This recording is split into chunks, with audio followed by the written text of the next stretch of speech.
Did you know there's a secret message encoded in this wall? Well, keep watching as we're going to tell you all about it, plus tons more as we explore the many secrets and hidden details of Mario Kart World's world. And let's kick things off with some retro secrets over at Mario Circuit, which is basically one giant Easter egg, as it consists of multiple Mario circuits from the original Super Mario Kart game. And as such, you can find fun references to it all over the racetrack, whether it be in the form of retro stickers or posters, or even this amazing billboard showing the original 8 characters. And as for that date in the lower right corner, well, that's the original release date for Super Mario Kart in Japan.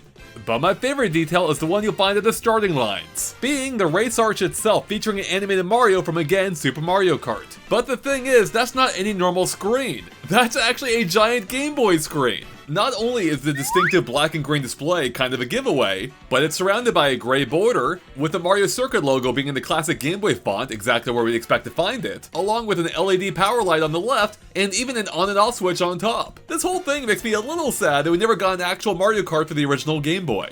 But interestingly, like the Switch 2 itself, this Game Boy appears to be a bit of a hybrid, because if you look underneath, you can see a pair of controller ports for the Super NES. Weird.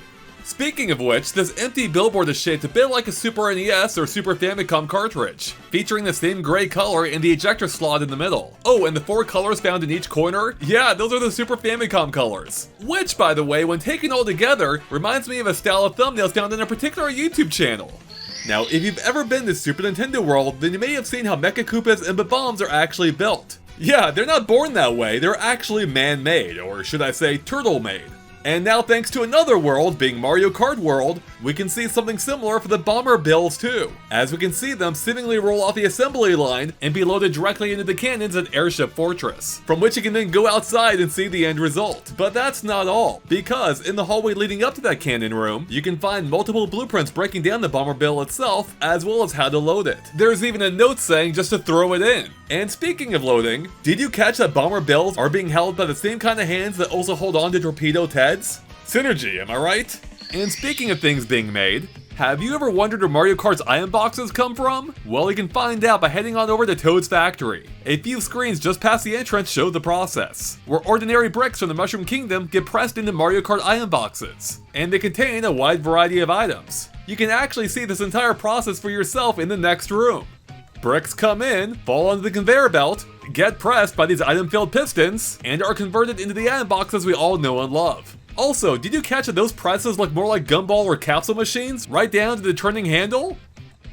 So Toad's factory is clearly a pretty dangerous place, so it's a good thing they have warning signs all over to try and keep you safe. This one's my favorite. Even still, I certainly wouldn't bring my Nintendo Switch 2 anywhere near Toad's factory.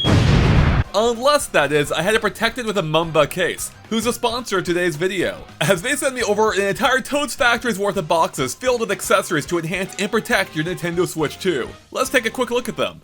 Like the rugged hybrid protective case, which comes in multiple flavors, like this clear one that matches my phone so you can see the system through it, or the dark one that I have to say looks pretty darn slick.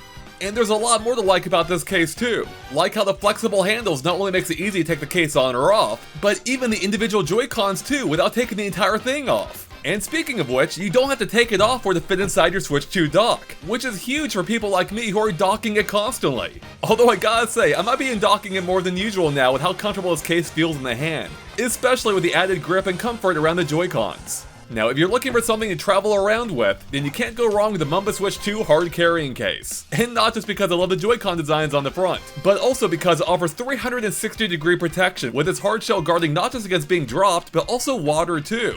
Plus it's compact, lightweight, and can hold up to 12 games as well.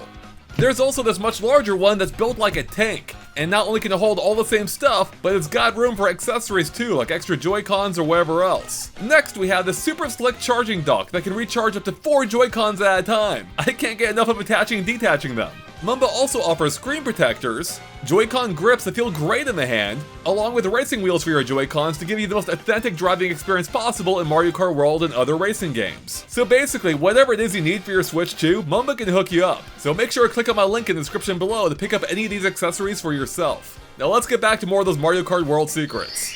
Okay, Starview Peak has a pretty clear celestial theme, including the star-lined carpet and these statues of a moon and star. But did you spot what's hiding on the library ceiling? Yeah, those are constellations for a bunch of Mario Kart items. And above it all is a pretty cool spherical astrolabe, which is a device used for determining the relative positions of celestial objects. It kinda makes sense that Rosalina would have one.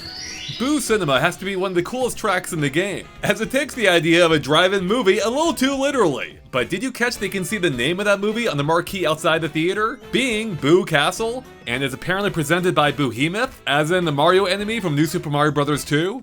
You can find posters for it on the walls here too, along with posters for other movies as well, like Vampires starring Waluigi, Shy Guy Bazaar, Yoshi's Movie, Wario Shipyard, and Salty Town Tales featuring a mermaid Birdo, which is something you can also find a statue of over in Salty Speedway. Now, as for our feature presentation, you probably noticed that the racetrack for that portion takes place on an unspooling film reel, in which we can see that Princess Peach is apparently the star. Now, even though most of the frames are identical, there is a segment of the track in which it's actually animated, and we can see a small portion of the film. Here's a better look at it. If that doesn't get 100% on Rotten Tomatoes, what are we even doing here? Now, when you're about to re-enter the theater, you'll get a better look at how you enter the film in the first place, being through an actual frame in the film reel itself. That's pretty cool. And by the way, if you look up, you can find the actual film projector itself, complete with spinning reels. Now, when the movie's over and it's time to go home, you might notice that the exit signs, instead of having a person, have a shell living instead. Although this detail isn't exclusive to Boo Cinema, as you can find it in other tracks as well. Over at Wario Stadium, Wario's all about hawking his wares, including WarioWare. And did you catch these posters just outside the track? Who knew Wario was an environmentalist? The flames above the starting line aren't randomly placed, as they actually form a W, you know, for Wario. It's the same thing here too. And did you notice the machinery is actually Wario's face? And speaking of which, if we head on over to Wario Shipyard, you can find another hidden Wario face too, but this time in pirate form, featuring a bandana, eye patch, a flame for his iris, and even the tunnel represents his gaping maw. Of course, the entire track does a great job of making it feel like an abandoned shipyard, but I especially appreciate it you can find barnacles all over the shipwrecks. You gotta love the Lakitu statues scattered about Great Question Block ruins, but this one's in particularly great shape. The tapestries of Shy Guy Bazaar feature some pretty retro patterns, like Mario's classic beanstalks and coins, this pair of stone enemies from Super Mario Land, Pokies, the Angry Sun from Super Mario Bros. 3, and then we have the Key and Phantom masks from Super Mario Bros. 2. And as it turns out, this isn't the only place they're hiding. If you venture down this alleyway, you'll come across a couple of stands featuring a variety of masks, including one for Swooper the Bats who've never had a mask, along with Phanto, Shy Guy, Sniff It, and a most mysterious yellow one. What's that one about? Well, as pointed out to me by a couple of community members, it kind of resembles Madame Grape's mask from Princess Peach Showtime. You probably noticed the heavy floral theme of Shy Guy Bazaar, owing to Princess Daisy being the ruler here. But did you catch the hidden flower formed by the ceiling drapes in one of the highest rooms of Daisy's palace? The pair of lion fountains just outside Daisy's palace aren't just any pair of lions, but are directly based on the Sphinx-like Gao enemies from Super Mario Land. Over in Desert Hills, not only can you find the winged stone enemies from Mario Land above the starting line, but you can find the Angry Sun here too. But he's not just there for the hell of it, but more because it's a tribute to the original version of this track from Mario Kart DS, where you could indeed find an Angry Sun in the sky. And that's not the only place you can find both of those enemies hidden on this track, as some of the nearby structures are covered in art, including the winged stone enemies and the unwinged ones, and the Angry Sun. But there are many others too, like fire snakes, Lakitu, what might be a reference to Rainbow Road, and then these weird humanoid toads, including some riding a primitive form of Yoshi. But interestingly, these guys are also a direct reference to how they appeared in Paper Mario Sticker Star, and under very similar circumstances being found in desert ruins.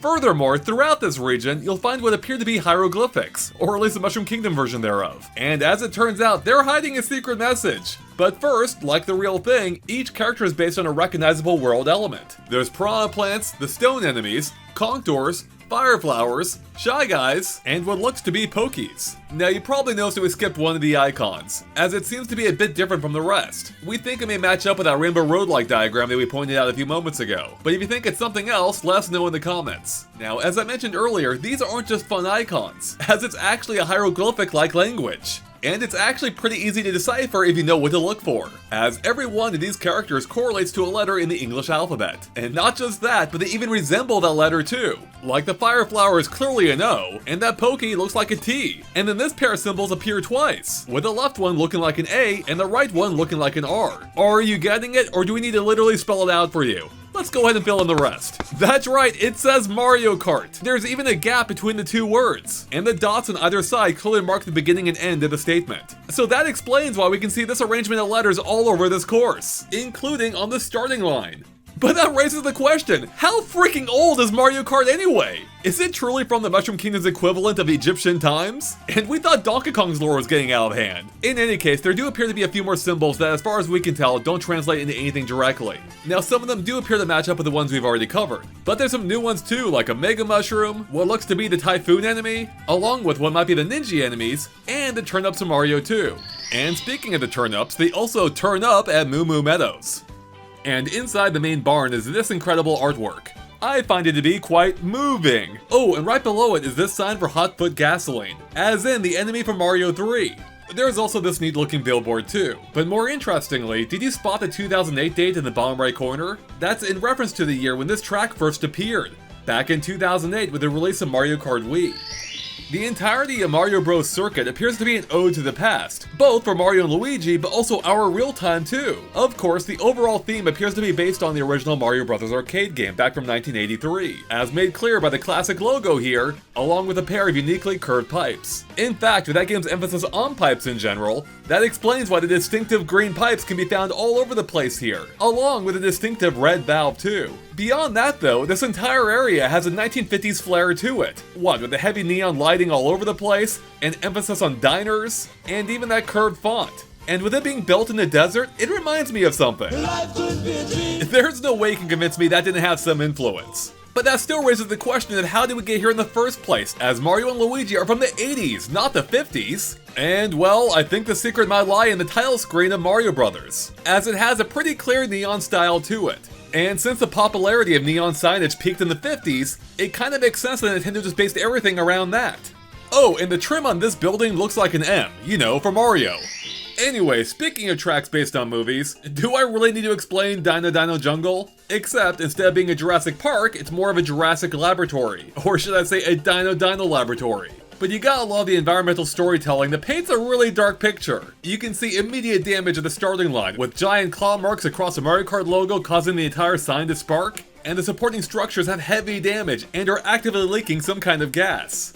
And that's not even to mention the severe damage you can see of the entire facility from here too. There are even giant footprints of what might be one of the culprits just past the starting line. You can also spot exactly where they broke through the fence to escape the facility. And based on the damaged trees outside the facility, it seems like they've been busy. Really busy, if you get my drift. And to that, there's only one thing we can say. Life, finds a way. Inside, you can see where the dinosaurs are being held, with multiple large enclosures, some of which are numbered 1 to 5. There's even a control panel in the middle of each of those doors. And it's possible the ones above may be incubators based on the adjacent egg signs.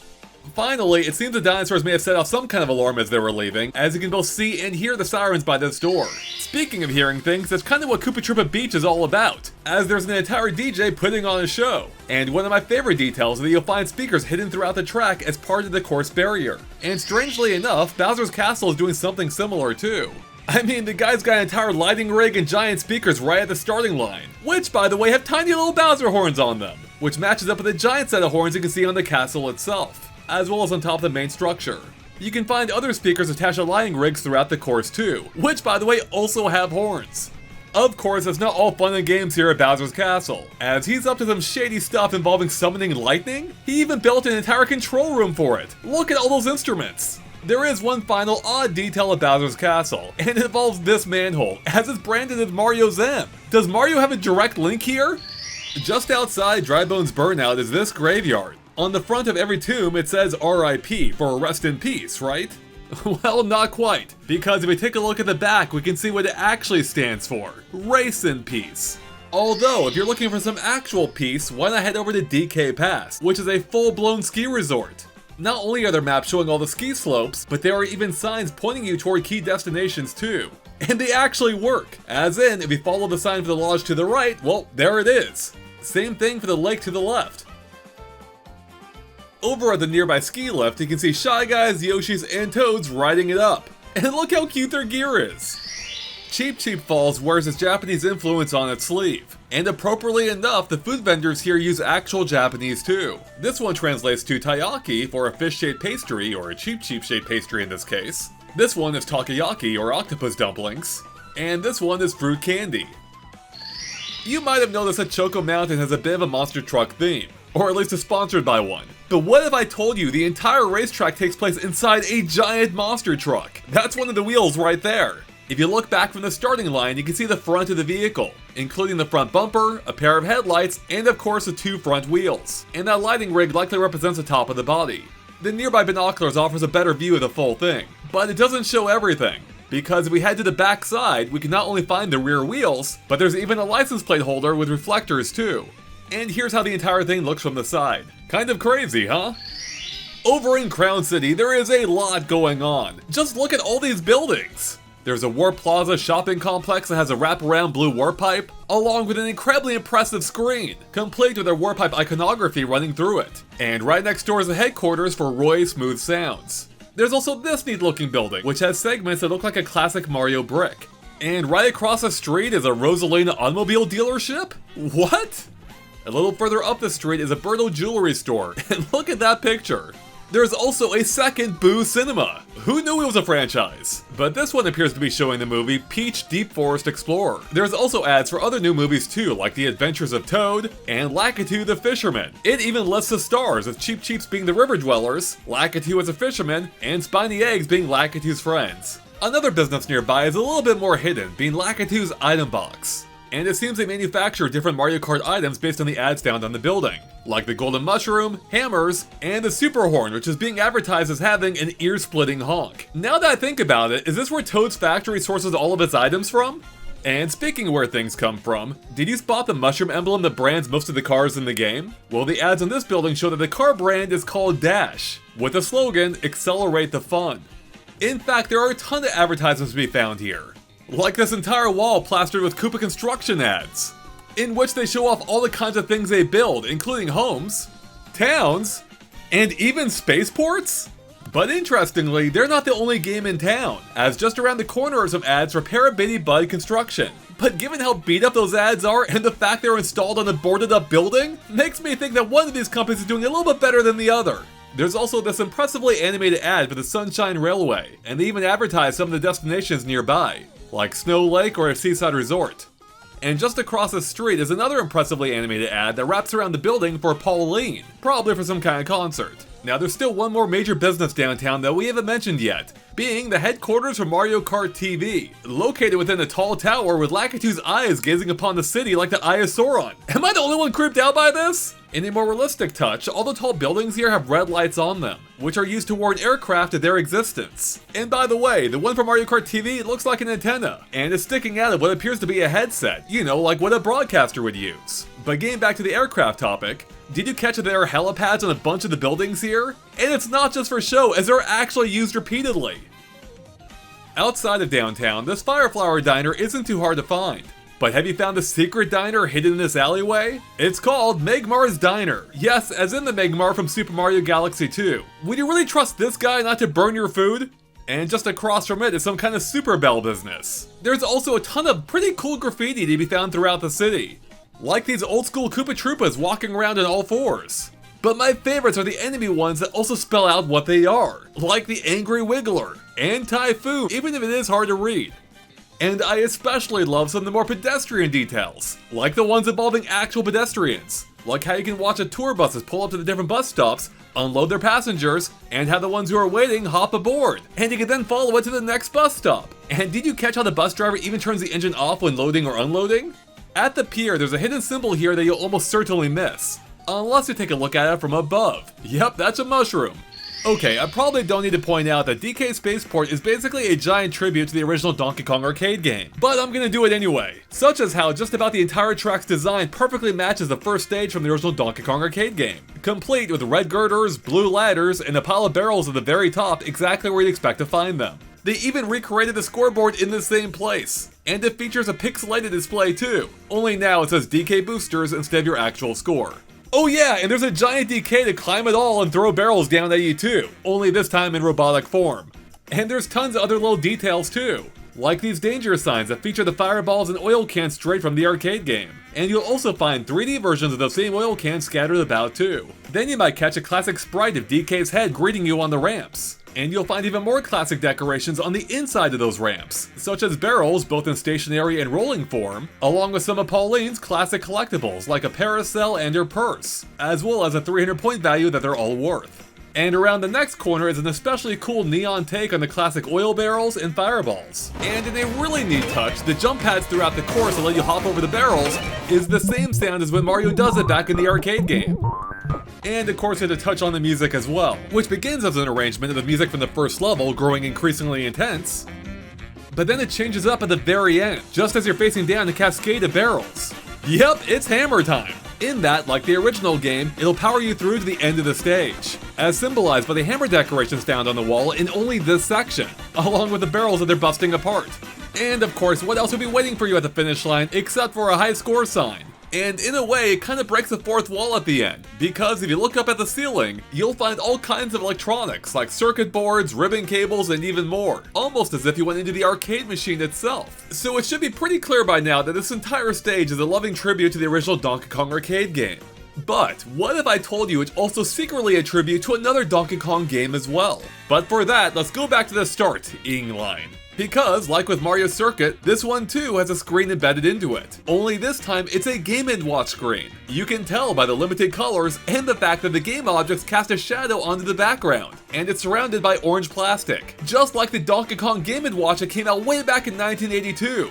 Only a year after the arcade game. There's also similar looking panels, the 3 buttons to the right of the screen, screws holding the whole thing together, and even the same style logo directly above the screen, only now saying DK Boosters instead of Donkey Kong. Talk about a deep cut. And that's not the only reference to it. In fact, there's a much bigger one, being the rocket ship itself, as its orange and gold color scheme exactly matches the same Game & Watch. In addition, on each of the boosters, you can find a control pad and a single button, just like on the Game & Watch itself, unlike the arcade stick of the arcade version. And of course, it's got the same DK Boosters Game & Watch logo too. And speaking of the rocket ship, there are a few signs out front that tell us even more about it, such as this one which reveals that it's powered by barrels and fireballs. Then another walks us through the history of the rocket ship design, starting with the rocket barrel from Donkey Kong Country Returns, and ending with the latest one found here, which apparently actually is called the Game & Watch. And speaking of which, there may still be one more Super Solo reference to it. And this one's hidden in plain sight, because there's one part of the track that's held up by a crane. The thing is, there weren't any cranes in the original arcade game. But do you know where you could find one? That's right, in the Game & Watch version. And it was actually essential to beating DK. So it makes sense that it will be referenced too. Now believe it or not, but there's still one more retro secret hidden in this level. But for that, we need to take a close-up look at the robotic DK security guard. Or more specifically, his backside, which is pretty hard to see close up during gameplay. But if you zoom in on his back, you can see a Game Boy-like device on the left side. But it seems the poor guy doesn't have any games for it, as that blocky logo is exactly what appears if you try turning one on without any games inserted. Now as for the right side, well, you can see it's already teasing a future event. What, with the rocket blasting off into space and being surrounded by a rainbow. But we'll get back to that in a few moments. Because there's one final detail left about this track that I want to talk about, being this poster, which is ripped straight from the arcade game. And thematically, it appears in the same place, being right before the actual gameplay portion of the original game. So that's neat and all, but then I realized it has a deeper meaning, one that explains why the spaceport even exists. How high can you go? And well, it seems like DK wanted to find out, as you can't go much higher than literal outer space. And that's where Rainbow Road comes in. Because not only is that DK's rocket ship docked to the space station, but this entire space station is branded DK Boosters too. But it's far from the only branding happening here. Like that GW-80 right there, which you can also find on the inner rings too. And we're pretty sure we know what it means. The GW stands for Game & Watch, and the 80 stands for 1980, as in the year that the first Game & Watch premiered. Beyond that, there's another brand being subtly teased throughout the space station. Because does a beige and deep red color scheme remind you of anything else? Like the Famicom perhaps, which was a Japanese equivalent of the NES? It becomes even more obvious when you spot the Famicom power switches hidden all over. You can even find the Famicom channel switch to choose between channels 1 or 2. And in one final retro throwback, you can find RCA cables plugged in all over the place. Has DK not heard of HDMI? Even beyond the core racetracks, the world is filled with fun details. The freeway signs aren't just for decoration, as they actually tell you what course is coming up next. And should we be worried about an infinite speed limit? Ludicrous speed! Go! The question mark panels you find in Free Roam are directly based on how item boxes appeared in the original Super Mario Kart, right down to the smiley face that appears after activating it. The electrical towers are all adorned to the Power Star decoration. Did you get it? It's a Power Star? These arrow signs are held up by mechanized parabeetles. Or should I say a pair of beetles. These sail signs use a classic 8-bit coin sprite from the original Super Mario Bros. For the NES. Here's a realistic detail. This desert hotel has AC units installed in the windows. In colder regions, Toads can be seen wearing adorable snow gear. Any vehicle, including the background ones that drive into a snowy region, slowly freezes over and has snow accumulate around the tires. And you guessed it, when they leave, it slowly melts off too. And a similar effect happens in sandy and muddy regions as well. These shipping boxes feature classic Mario icons for their warning signs, such as the flames from the original Donkey Kong arcade game to show it's flammable, along with a broken Yoshi egg to show it's fragile. Just like in real life, when the trains come to a rest, they gotta let off some steam to relieve the pressure. One neat touch is how the fire snakes aren't just orange in this game, but they burn blue too, which indicates an extremely high temperature. In our world, weather vanes usually have roosters on them, but in Mario Kart's world, they have contours instead. Did you catch that some cones are alive?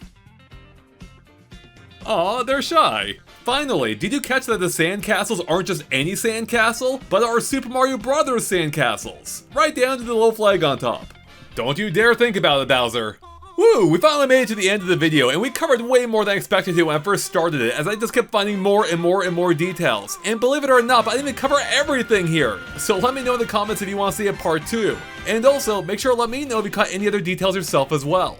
And with that, thank you for watching, and make sure to click the subscribe button and ring the bell if you haven't already. We'll catch you later. Bye everyone.